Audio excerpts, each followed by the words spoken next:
Pour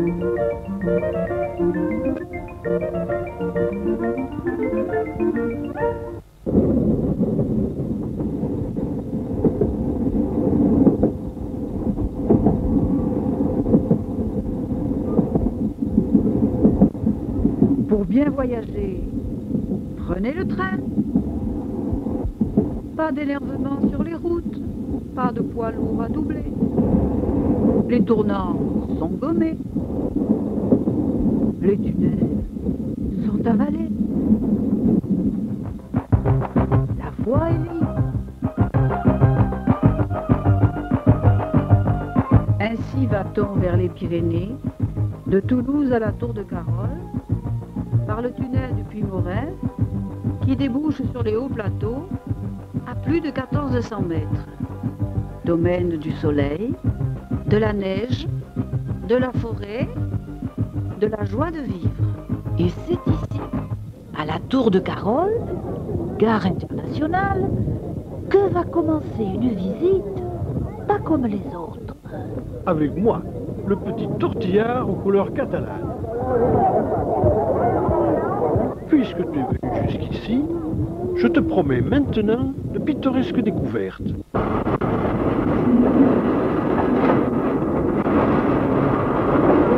À 35 km à l'heure dans le fracas de mes cieux, je fonce vers la montagne.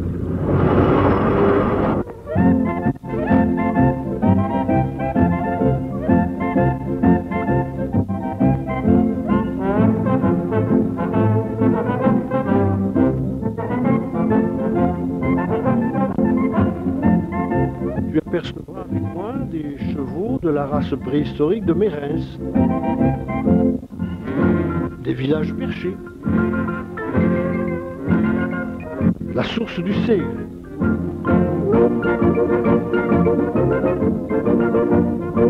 et des petites gares dignes de réseaux miniatures.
Avec moi, tu vas battre un record.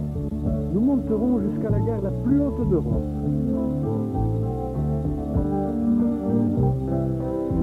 Puis, nous redescendrons vers Villefranche-de-Conflans, terme de notre voyage.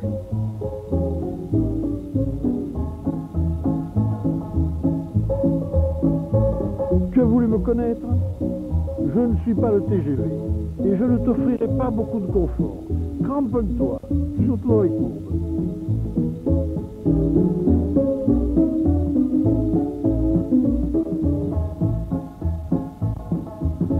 17 tunnels, 20 ponts métalliques ou de granit ont été réalisés en mon honneur et pour ton plaisir.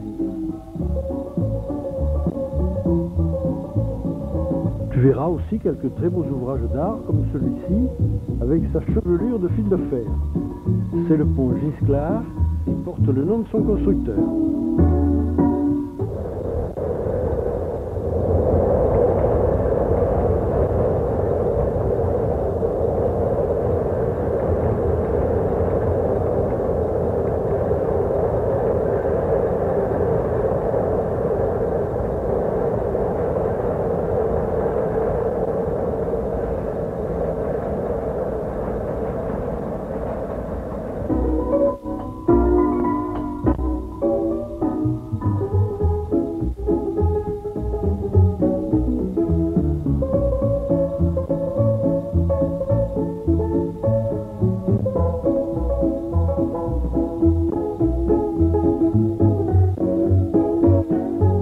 Comme je suis bon prince, je te laisserai le temps de visiter quelques villages entre deux passages, car je circule plusieurs fois par jour.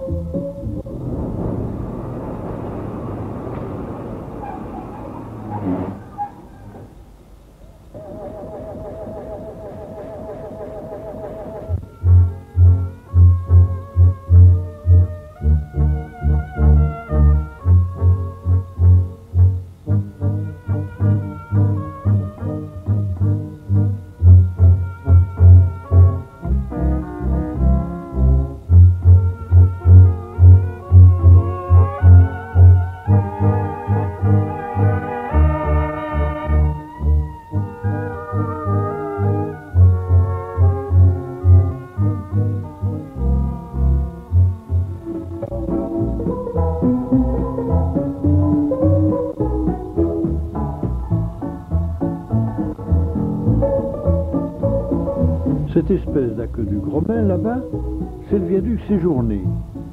Dessous la route, et encore plus en bas, une rivière, la Tête.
Et alors, une arrivée en gardelette digne des grands express.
Tout au long du parcours, mes petites gares buissonnières desservent des stations thermales. On ne se refuse rien dans le Conflent.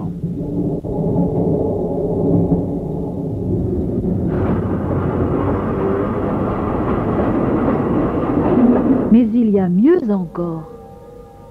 Sur un rocher à pic, à 1000 mètres d'altitude, un vrai joyau dans la solitude de la montagne. L'abbaye romane de Saint-Martin du Canigou. Abandonnée à la Révolution, elle a été restaurée au début du XXe siècle.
voici au terme du parcours, à la jonction du Cadie et de la Tête.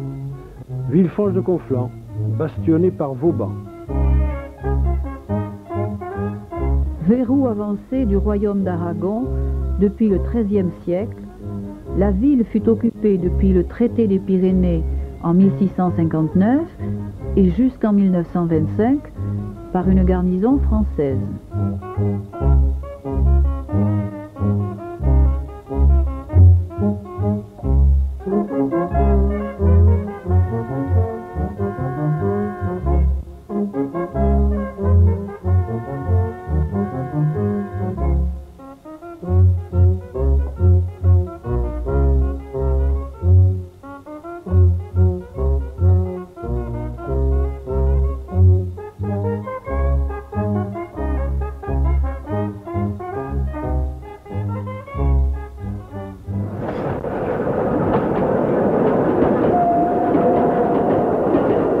Autre découverte que je te conseille, non loin de Villefranche. Dans un vallon descendant du Canigou, l'abbaye de Saint-Michel de Cuxat, fondée au IXe siècle. À la Révolution, les œuvres d'art disparaissent et les galeries du cloître sont éparpillées. Depuis 1938, le cloître de Cuxat, vendu à un Américain, s'élève dans un parc dominant la vallée de l'Hudson. Mais des chapiteaux ont été retrouvés en France et le cloître est en partie restauré. Les bénédictins occupent l'abbaye depuis 1965.